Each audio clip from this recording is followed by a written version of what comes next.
Hi, it's Jeff Chalmers here from discoverdouble-bass.com, which is the home of online learning for double bass players. We have a whole series of courses and lessons and interviews to inspire you and educate you, whether you're a jazz bass player, classical, bluegrass, whatever. We're there to help you on your journey. And if you're new, welcome. This series of interviews features some really incredible and inspiring artists. And this particular player is somebody who I met when they won the European Society of Double Bassists Jazz Competition back in 2018 in Lucca.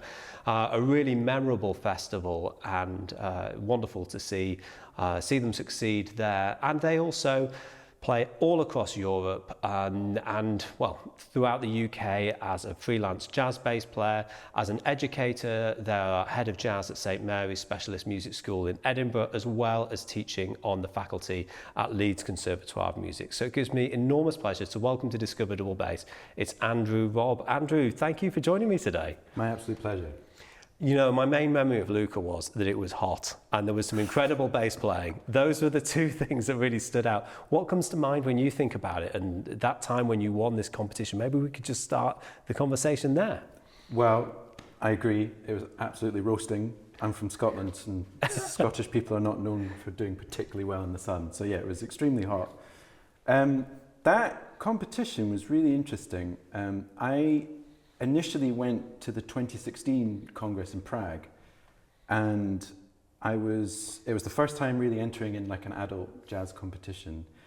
And I have to say, I was so tunnel visioned on that I didn't really appreciate all the concerts and events and seminars that were going on.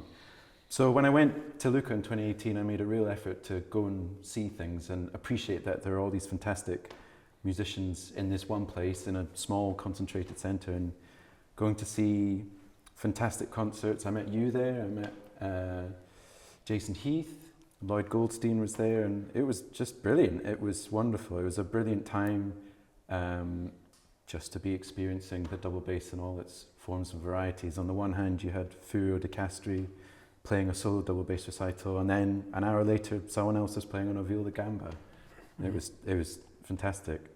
I think the city as well was really part of that, in the same way that the convention in Prague was. And let's hope that we get some more European-based conventions happening, because we need them to be going on, and there's a definite hole in the schedule at the moment, the calendar for all of us bass players.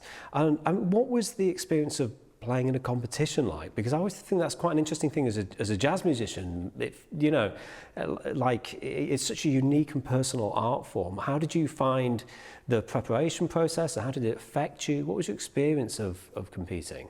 Very good question. I mean, again, two very different experiences from 2016 to 2018. I felt that because it's a competition, I felt in 2016 that I had to show that I could do certain things on the instrument, maybe technically that were a bit showy-offy, and perhaps not focusing on the more important thing, which is actually making music meaningfully with the other musicians that were on stage. And so it's a funny thing, competitions and jazz double bass, because like the bass is like a community instrument in jazz. It's there for the musicians that you're sharing with. So for it to be featured in a competition has like a funny take where it's like, well, that's important, but also it's a competition, so maybe we kind of want to see what you can do aside from that. I remember that the quality of the rhythm section in Lucca was absolutely exceptional, and it made the whole element of like, you know, because you turn up to a competition and the big worry you have is like, well, I have these things that I could say or do on the instrument and play, but how will the musicians react? Will I feel like I have a good connection with the drummer? Will the pianist and I feel like we're on the same wavelength? Are we listening to each other? And then as soon as we started playing, it was like, okay, this is going to be great. I don't have to worry about anything. They're taking care of all the business. So particularly for me, on the second time around in 2018, I felt like I was able to just be a person and not feel competitive. It's like, okay, I know what's going to happen here. And I actually was able to connect with the other bass players, the other competitors, if you will. It's so weird saying that. Yeah. Competing against you, I'm going to win and I'm going to be better than you. But it was great because like we've all got something that is unique to us that we can say when we play. And so what was really nice is that there was a Polish bass player in the final. He couldn't come with a bass. Yeah. I travelled with my bass. He asked if I could lend him my bass. And Oh, wow. I said, of course, yeah. Like, Yeah, you need a bass, and like, Yeah. have it for an hour. Like, make sure you feel comfortable with it. And, you know, before the final, we all went and got an ice cream because it was roasting hot. Yeah. And then we'd have like a slice of pizza and we'd just talk and share records. And I have to be careful because there was definitely a lot of that in 2016, but I think I was just not quite ready to be open to it because I was so nervous about the competition and what does this mean and how will I play. And I guess that's the thing about experience. You know, I was probably 28 and, you know, you have 2 years more experience and you're just a bit more mature and you can sort of understand the importance of making music with other people. Absolutely.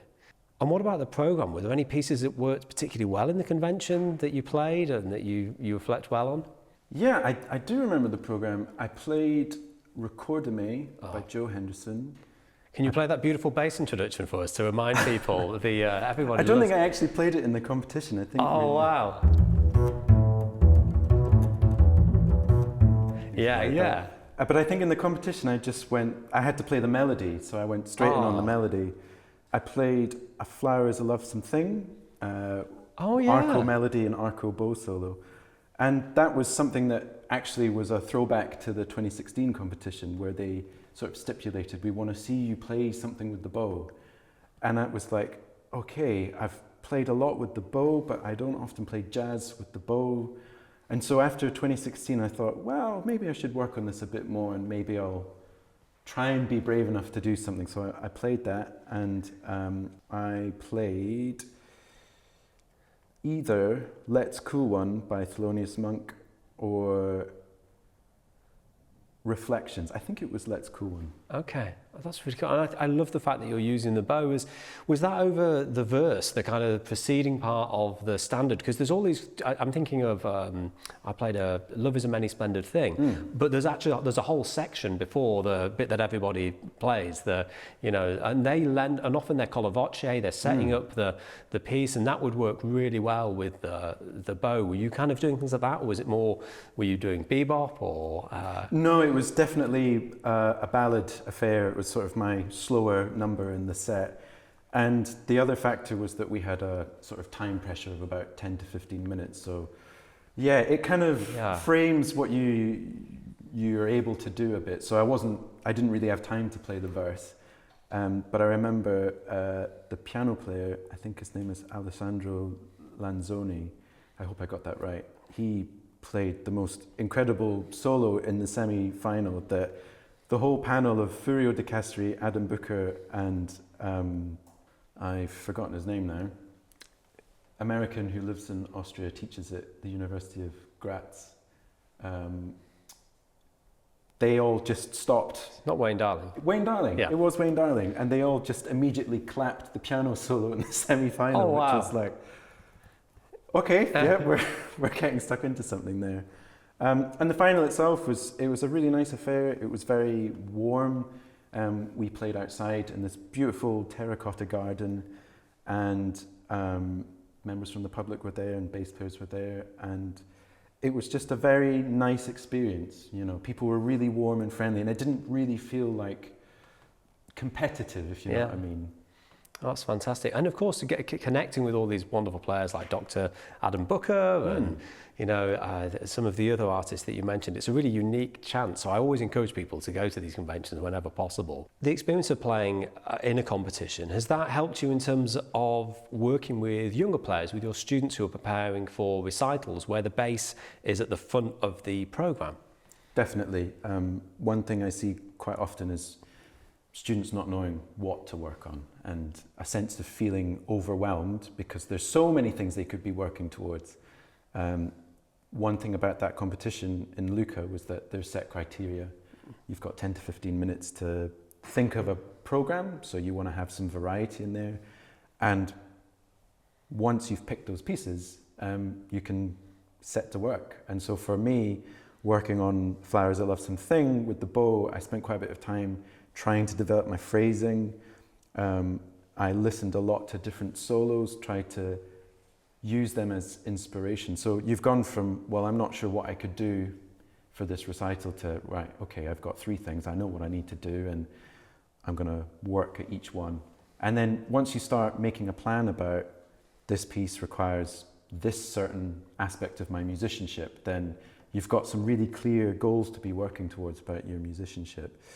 And it's a funny thing with teaching as well, because once you or a student has like a focus and a goal, things seem to just flow a bit more smoothly with the learning, and like the motivation tends to increase because it's like, well, I'm no longer aimless. Yeah, and your job, I guess, is to help them find that goal and then push them forward and see where it takes you. Teaching's obviously become a part of your career that you seem to be really connected with the students who are coming to you. What are the kind of common issues that you see with them? What do you often find yourself advising players on? So at a younger level,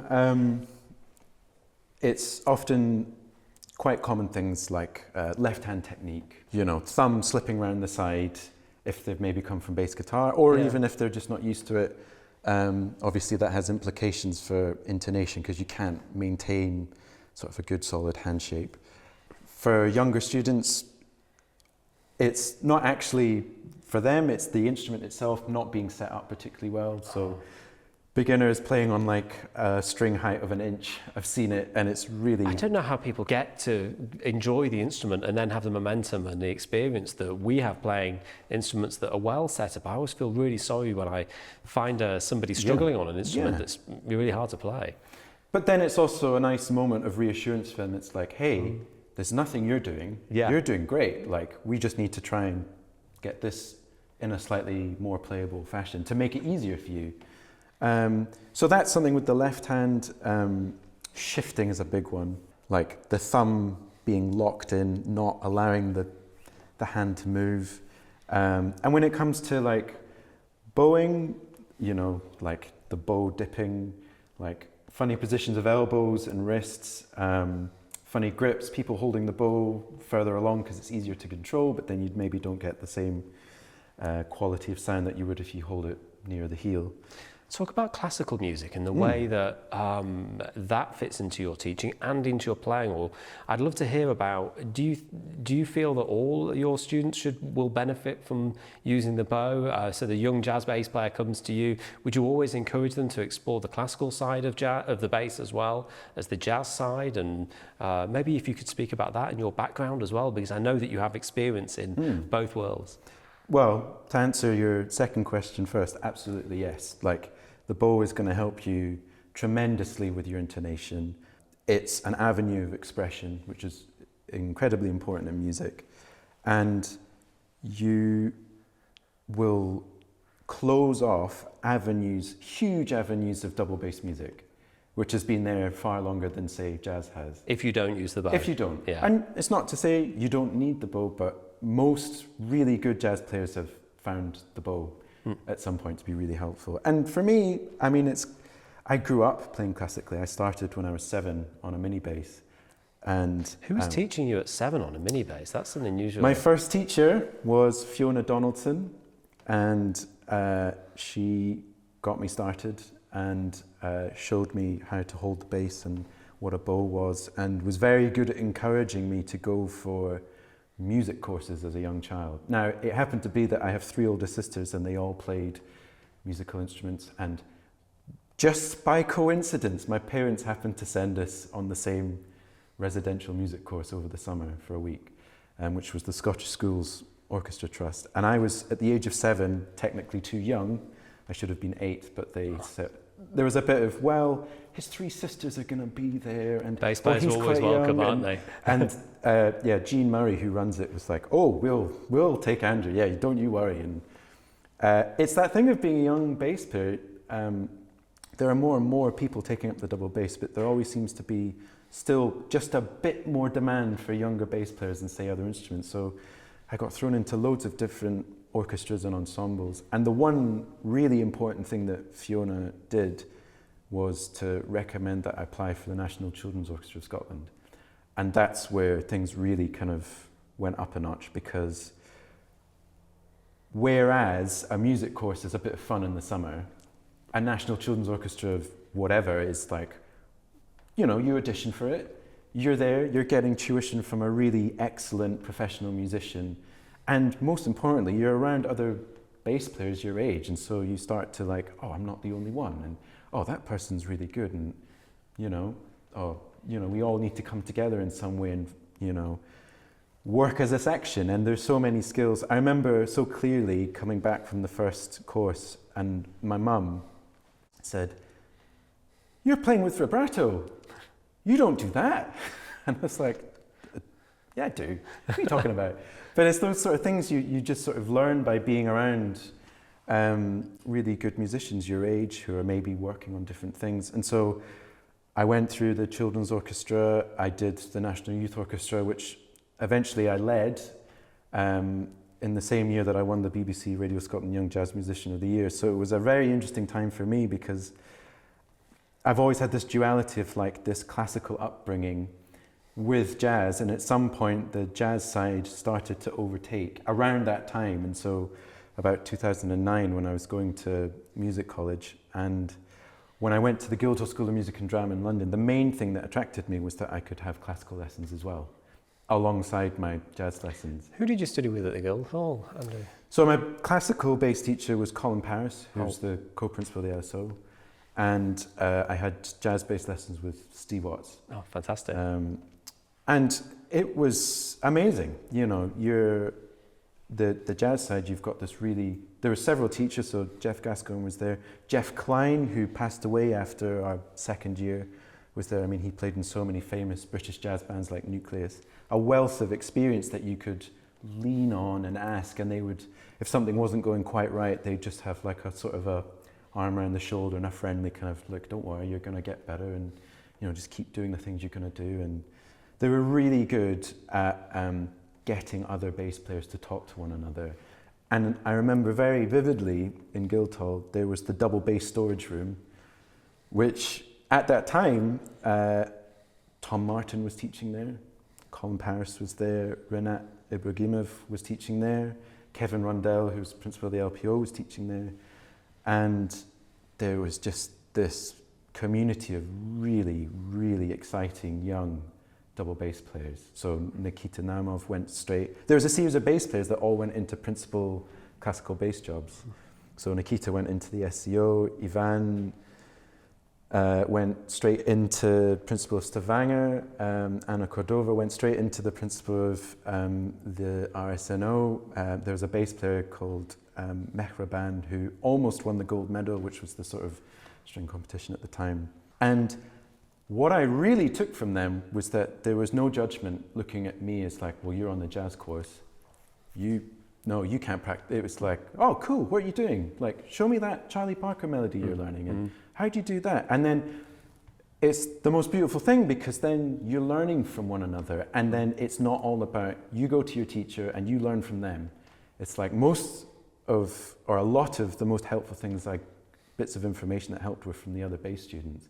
And you could say, hey, I'm really struggling with this study, or what do you think of my left hand? Or, you know, what about the setup? And they were just so helpful. Yeah. It was so unbelievably helpful. And coming back to your point about teaching, like, such an important thing to get young bass players to talk to one another. You know, in the classical side, you might be the only bass player in your orchestra, and then you go to a summer school or a youth orchestra and you realize you're not the only one. And there's lots of things you have in common. And same with the jazz side. It's worse in the jazz side because there's only one of you. Yeah, on each gig, yeah. On each gig. Yeah. And you're a bit like ships in the night. You might be playing the same venue, but after the bass player, you might manage a quick hello and how's it going? But often you're not there, which is why those bass congresses are so important, bringing bass players together, you know, in the same room. And this move into the jazz world, we were talking before about transcription, and you shared a wonderful video a few years ago of you playing this crazy transcription. And I wondered whether transcription played much of a role in you developing the jazz side of your playing, and perhaps again bringing it back to the students that you're teaching now, and how it may or may not impact your relationship with them and what you teach them. Definitely. I mean, my avenue into jazz was listening to my dad, who was not a professional musician, play amateur double bass in a jazz trio every couple of weeks. And they would occasionally rehearse at the house. And I played double bass because my dad was the only male in my family. And I thought, well, Dad plays bass, I should play bass. And, oh, Dad does a bit of jazz, I should do a bit of jazz. But I started a jazz band at high school. And the thing that really got me into it was when I heard Oscar Peterson's Night Train. Oh, yeah. A friend of mine, a good friend, David Graves, got me a copy for Christmas. And I think I listened to that album non-stop for about 2 years. And what I didn't understand was that I was able, by listening to it over and over and over and over again on the way to school, on the way back and doing whatever, I was learning and absorbing all of what Ray Brown, the fantastic, legendary jazz double bassist, was doing. And I found one day in school orchestra that I could start to play bits of his solo on Bag's Groove, which is like the third track on the album. And I had this like, how have I done that? I haven't sat down with music, and that was probably the start of the journey into transcription. And, you know, it's a very interesting thing because you can go a long way without doing it, but you cannot get past a certain point in your jazz playing if you'd never do it. And so much of what you learn is the absorption through listening rather than reading. And I was very lucky at a young age that Edinburgh had this venue called the Jazz Bar, where there was a drummer called Bill Kyle who passed away a few years ago. And there was a piano player at the school I went to called Alan Benzie, who's fantastic. And he played every Saturday. And one day the bass player couldn't make it, and they said, well, we need to get someone. Oh, why don't you call that Andrew? And then I had an outlet for practicing these solos, and I was literally copying and pasting exactly what Ray Brown did the whole time. And I'm sure it drove them up the wall, but because every gig I would do the same thing. But it was just development, and it's that, you know, the thing, the assimilation, the implementation, innovation. It's so important to your development. And so when I was doing those videos transcribing Lester Young, I got a real kick up the backside when I was chatting to the saxophonist in London called Alex Garnett, who's such a great saxophonist. And I remember being about 25, and I was sort of asking him, like, well, you know, I need a bit of advice. I'm feeling a bit unsure about what I should be doing now that I've left music college. And he said, something that's really stayed with me. He said, you know, something that nobody can ever question is your work ethic. And he said, when I was your age, I made sure I did something between 40 and 60 really good transcriptions, which is loads, like way more than I've probably ever done. But he said, I really made sure I knew them, and I had a list of them. And so I thought to myself, okay, if I could get like 10 by ear, and I'd done loads of transcribing before. I've done every type of transcribing there is. I've written them out, I've learned them by ear, I've played along. But that was the real journey into those kind of couple of videos that I started doing. Oh, well, they're really, really impressive. And for those of us who are at the beginning of our transcription journey, how do you physically go about it? For you, does it happen by, is it listening, singing? Is it listening, playing on the bass? Are you notating it on, are you writing it out?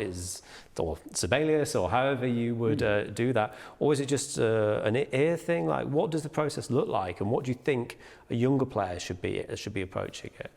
When I started, I think I wrote out quite a lot. I was like, okay, what are they doing? What does Ray Brown do in that bar? Someone got me, I think it was the Todd Kuhlman collection of bass lines and solos. And so I had a book of transcriptions, and then I thought, okay, let's try and learn this. And this is what Paul Chambers does on a 12-bar blues in F. And then I would just learn it by rote, by just practicing it.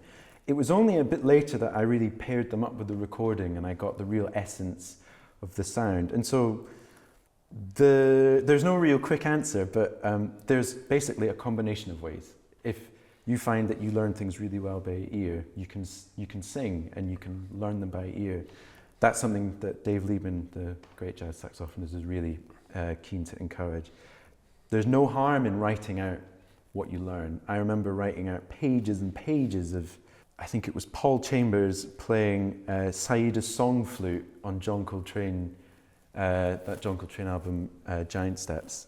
And it was like 7 pages, and I was like, I'm gonna memorize 7 pages, wow, one by one. And, you know, it was just a bit a bit too much, because I actually started focusing on trying to memorize what was on the page rather than how is the bass sounding, what am I looking at versus how does it sound in the recording. And so as I got older, I spent much more time doing things by ear and not actually writing them out. There's a tremendous amount of value to writing them out. You maybe want to see how a phrase sits over a chord progression, or if you're struggling to play something, it's really helpful to maybe write out a fingering to just technically execute it. So there's a myriad of ways of doing it, and I think that what all great jazz musicians do is they eventually start maybe writing them out or reading them in a book, maybe a Charlie Parker Omni book, but eventually they'll start to revert to just listening. And there's no harm in doing it. I mean, I heard a solo the other day that was like, I really want to know what that is and I'm going to write it out straight away, and I did it. And then I could show one of my students, I said, hey, this is something I checked out yesterday and let's check it out together. Other times I would say, well, I want you to go away and listen to this solo and see if you can learn the first 8 bars. Because so much of making music is actually listening, and the active listening side is something that is so important. And it's one thing to be able to replicate what someone does on a recording. It's another thing to be able to be aware of what the piano, the drums are doing behind all of that. And what are you going to do with this information that you've now learned? Well, that's my next question, really. I mean, are you then plugging in these ideas? Do they come out naturally? Do you find them just expressing themselves in your playing? And it's quite hard to really be specific about some of this stuff, because I think everything that you play affects you and will come out in another way. But did you make an effort to learn 2-5-1 lines in different keys, or you heard a 4 bars of a lovely walking bass line and you think, okay, I'll play that blues in each key? And I don't know, can you talk about the way that you actually use the stuff that you learn, maybe? Definitely. So there were certain transcriptions I did of Ray Brown playing over a blues that I really just played over and over and over again. And I was never the most systematic of practicers. So at that time, when I was maybe 17 or 18, I wasn't in the habit of playing things in all 12 keys. But as I've gotten older, I've certainly seen the value of that. And so nowadays, if I learn a transcription, or even if it's just a couple of bars, I think, there was a Pally Danielson phrase he played on a John Taylor record, which was over like a 2-5-1. It was like,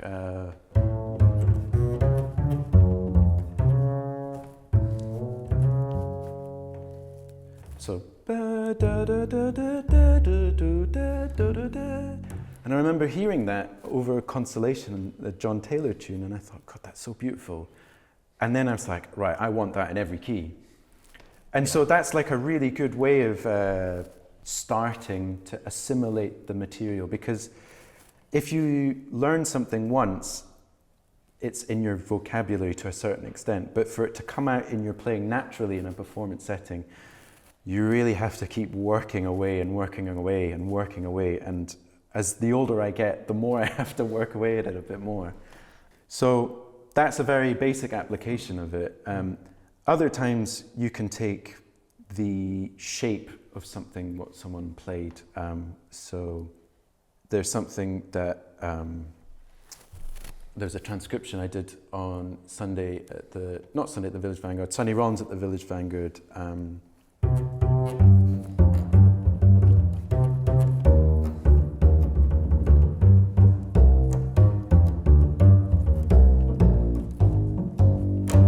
And I remember thinking, I can't remember the bass player's name off the top of my head, but I remember thinking, God, my sound doesn't sound anything like that. And I was fiddling around for ages, and then I found a picture of him playing, and he played right off the end of the fingerboard, this really... And I was like, okay. And that had nothing to do with the transcription itself. It was down to the listening side. So there's many things you can do. When it comes to playing phrases, licks and vocabulary is such a good way of developing your jazz playing. So like I showed with that Pally Danielson phrase. A melodies part of that? I mean, Softly as a Morning Sunrise, you're bringing these melodies in and then maybe placing them in different places, Definitely, contexts. definitely. So like learning melodies in different keys is really helpful. It's a great way of learning the instrument, you know, and playing them in all registers. So like,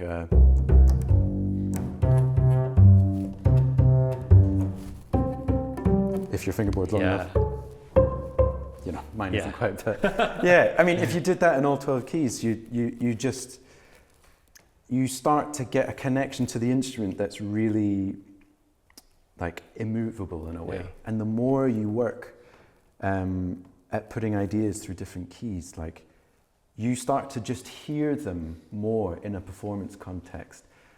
Often people are like, or students say, I don't know what to play when a solo comes. Well, building a sort of vocabulary of phrases that you've worked on will definitely help. And the more you do it, the more you learn about harmony and rhythm, the easier it is for inspiration to come, you know. That's wonderful advice. Just moving the conversation across onto a different topic, you recently released an album, Long Days, Short Nights, and that is a really wonderful thing because the majority of the recording is in a duo setting with violin, and the repertoire that you're drawing on is both classical and jazz, and also some Celtic melodies. Is that right? Yeah. Maybe you could speak about the experience. Was that a lockdown project, or was it? Yes. 100% a lockdown project. Did you record it at home? Or? No. We came up with the project in lockdown because my wife's a concertmaster violinist and she's amazing, and we both went from having very busy lives and spending time together at home to all of a sudden not being able to play with anyone and both being at home. And I think Emily, my wife, saw this video of Yo-Yo Ma playing something, and it was like, I think the title of it was Songs of Comfort, during lockdown, because we didn't know what was going on. I can remember that actually, yeah. Yeah, and it was so beautiful, and we thought, well, we need something to do. We'll play a couple of tunes. So we played, I think we played 3 tunes together in a medley. We played My Favourite Things, we played Out of My Dreams and Into My Heart, and that was sort of, there was another tune, but that was the start of it, and then we thought, well, this is kind of fun and it's quite challenging to like play together because we, you know, been married and spent 8 years together of our lives, but we'd never really played together apart from maybe a relative's wedding. And so it was like, okay, how are we going to do this? And after we did that video, lots of organizations were doing sponsored live streams, which was the thing at the time. And so Emily was asked to do one on behalf of an orchestra that she'd worked with. And so we put together a little program for that. And then Chamber of Music Scotland got in touch and said, oh, we'd really like you to do one. And it was amazing because no one could meet up with each other, but they sent this recording equipment in a taxi and it was unloaded and we set it all up and we did it. And so after doing a few of these, we thought, well, we've got a bank of material now and we've got the time to do something with this. And we're probably not going to get this time again, so we should do something. And so we applied for funding from Creative Scotland, and we were really fortunate to get the funding. And so a big part of the funding was sourcing and arranging 10 pieces for double bass and violin. And a big part of that was that there isn't actually that much chamber music, let alone duo music for double bass and violin. And so that was a big part of the project, was to try and bring some of this music together. And some of it was music we'd played before, some of it was thinking, okay, I'm from Scotland, we live in Scotland at the moment, maybe we could have something from there. Or we lived in Norway, maybe we could have something Norwegian. And so Den Store Krokka was one of the Norwegian songs that we spent a bit of time researching. The Gaelic song that's on there was a song I'd heard years ago. I used to play bagpipes, which sounds very stereotypically Scottish, but, but that I had a foot a little bit in listening to those kind of songs, bagpipe music, Celtic songs, Gaelic songs in particular, and they're so beautiful and they're so full of character. And I thought, there was one singer who sang that song, and I thought, gosh, that's so beautiful. Can I put it on the bass? And it's that one that's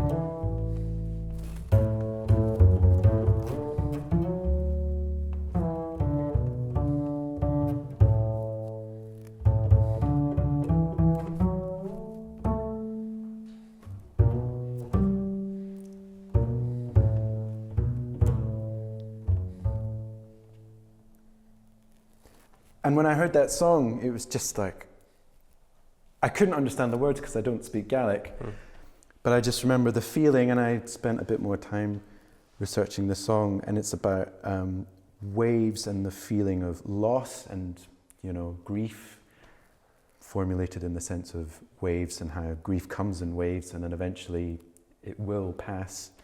But I just remember hearing that and I thought, gosh, that's so beautiful. Yeah. And it actually sits on the bass, you know, which is great. And so a big part of the project was trying to arrange these pieces. We did Nocturne by Lily Boulanger, which is such a beautiful piece of romantic music. But one of the challenges was trying to arrange orchestral parts or piano accompaniment onto the double bass. Yeah.